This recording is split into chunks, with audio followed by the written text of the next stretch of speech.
होता है इसमें खुलेआम भेदभाव इस बिल में प्रदर्शित हो रहा है, लेकिन हमारे महिलाएं भी वहां संसद में आवाज़ उठा सके ये नामुमकिन होगा। मोदी जी भी ओबीसी है, लेकिन मोदी जी जो हैं उनका आत्मा ओबीसी का नहीं है, मन मस्तिष्क हृदय जो है वो जनरल है। मार्केटिंग किया गया है सर। मार्केटिंग का मतलब होता है कि कोई भी यदि गलत प्रोडक्ट है, गलत प्रोडक्ट को उसको एक लेबल लगाकर आप अच्छा दुकान में सजा दीजिएगा, उसका वैल्यू बढ़ जाता है। और पूरी तरह से देखा जाए तो ये स्वर्ण बिल है, स्वर्ण महिला आरक्षण बिल है। 70 साल से सिर्फ और सिर्फ ओबीसी को छलने का काम किया जा रहा है।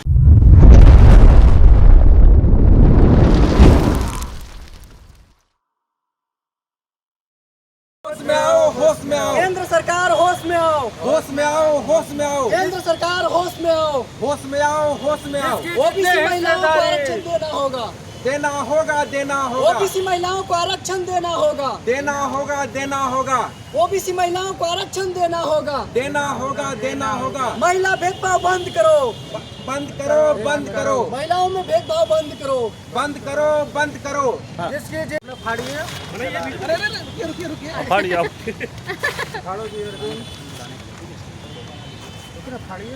जला रहे हैं, सबको नहीं जलाना है, उधर आग लग जाएगा।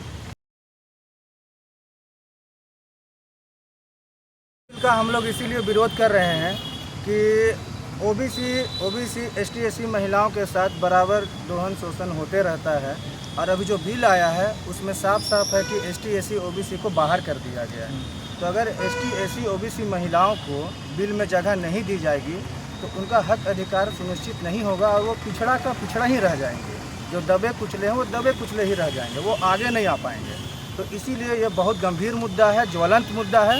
इसीलिए हम इस बिल का विरोध कर रहे हैं एसटी ओबीसी महिलाओं के हित में।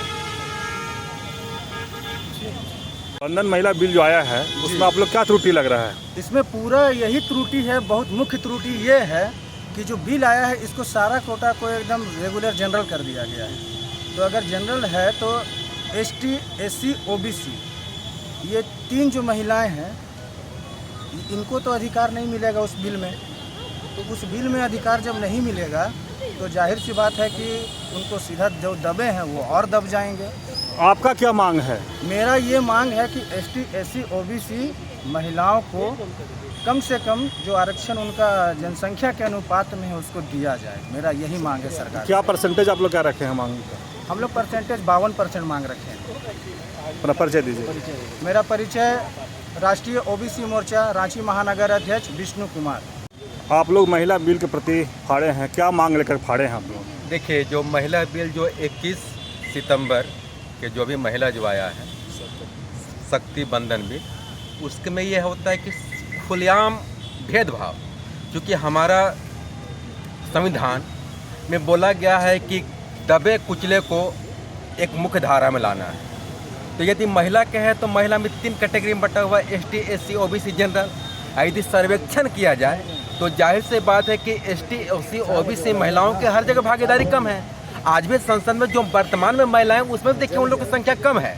तो मेरा था कि जब ये बिल जब लाए थे तो आपके कोटा के अनुसार जनसंख्या के अनुपात में आपको एक आरक्षण देना भी चाहिए था कि इतना एसटी के होंगे, इतना ओबीसी होंगे, इतना जनरल के होंगे। तो इससे होता कि कोई मुद्दा नहीं था।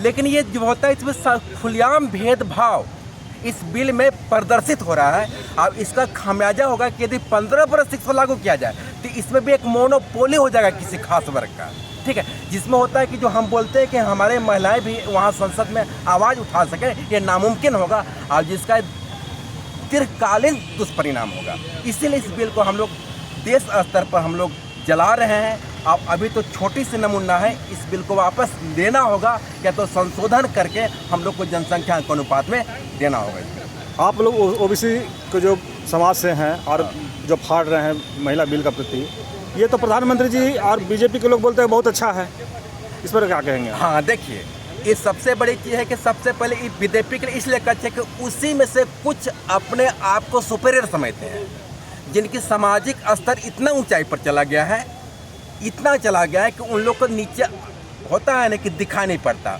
होता है ना कि एक शायर बोला गया था कि यदि दुनिया के धरती को जमीन पर देखना है तो जमीन पर नजर गिराइए, यदि आसमान से नजर देखिएगा तो जमीन के सच्चाई को दिखाई नहीं पड़ेगा। यही चीज है, इसीलिए उन लोग को पता है कि हम लोग दे रहे हैं। आप भी ओबीसी हैं, हाँ। मोदी जी भी बोलते हैं कि हम ओबीसी हैं, बिल उल आकर के पास कर लिए हैं, तो आप क्यों विरोध कर रहे हैं? देखिए, हम ओबीसी हैं, मोदी जी भी ओबीसी है, लेकिन मोदी जी जो हैं उनका आत्मा ओबीसी का नहीं है। जो स्पिरिट जो होता है ना, ओबीसी का नहीं है।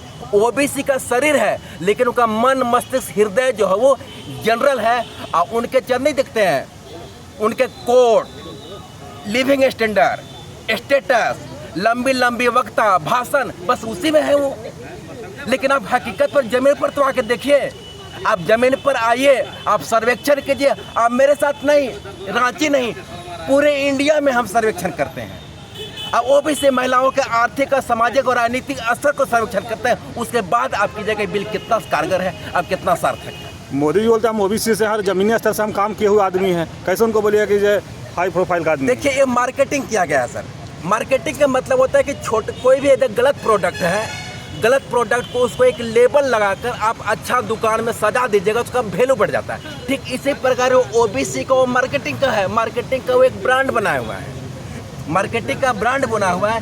इसी ब्रांड के चलते लोग नहीं समझ पा रहे। लेकिन जो पढ़ा लिखा, खासकर मैं युवा अधिवक्ता हूँ, मैं प्रति जो बिल आता है, चाहे केंद्र का हो, मैं प्रत्येक बिल को मैं अध्ययन करता हूँ। अब मैं अक्षर से मैं अध्ययन करता हूँ, उसका विश्लेषण करता हूँ।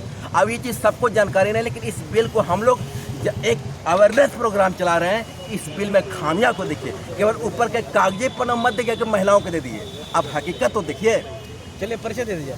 मैं एडवोकेट प्रवीण कुमार, राष्ट्रीय ओबीसी मोर्चा छात्र का युवा सचिव। इस बिल में हमने सबसे पहला त्रुटि देखा कि संविधान के दायरे से देखें, अगर संविधान के अंदर में देखें तो ये आर्टिकल 14 और 15 का वायलेशन है। इसमें भेदभावपूर्ण ये बिल है। और सबसे पहले 20 सितंबर को लोकसभा से ये बिल पास हुआ है और 21 सितंबर को राज्यसभा से। इस बिल का नाम है नारी शक्ति वंदन बिल। नारी शक्ति वंदन अधिनियम बिल जो है, इसमें होना चाहिए था 50% रिजर्वेशन, लेकिन इसमें 33% दिया गया है। और 33% में SC ST को कुछ भागीदारी दिया गया है, लेकिन पूरी तरह से देखा जाए तो ये स्वर्ण बिल है, स्वर्ण महिला आरक्षण बिल है।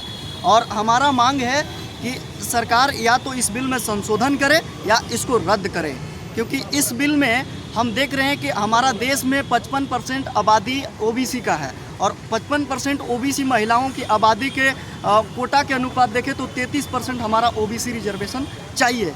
लेकिन 33% ओबीसी महिला रिजर्वेशन नहीं दे करके केवल कुछ लोगों को, कुछ जाति, कुछ वर्ग को दिया गया है। ये पूरी तरह से असंवैधानिक तरीके से ये गलत है, असंवैधानिक है। हम इसको असंवैधानिक ही मानेंगे। और इतिहास की अगर हम बात करें तो इतिहास में देखिए 1953 से 55 में काका कालेकर समिति बना था।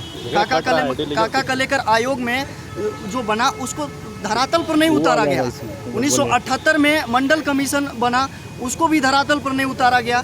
70 साल से सिर्फ और सिर्फ ओबीसी को छलने का काम किया जा रहा है। तो मैं तो आदरणीय प्रधानमंत्री मोदी जी को आपके चैनल के माध्यम से संदेश देना चाहता हूं कि अगर सच में आप लोकतंत्र के हितैषी हैं तो इस बिल में संशोधन कीजिए, तत्काल संशोधन कीजिए। और सबसे पहले ओबीसी को अलग से 33% की कोटा निर्धारित कीजिए।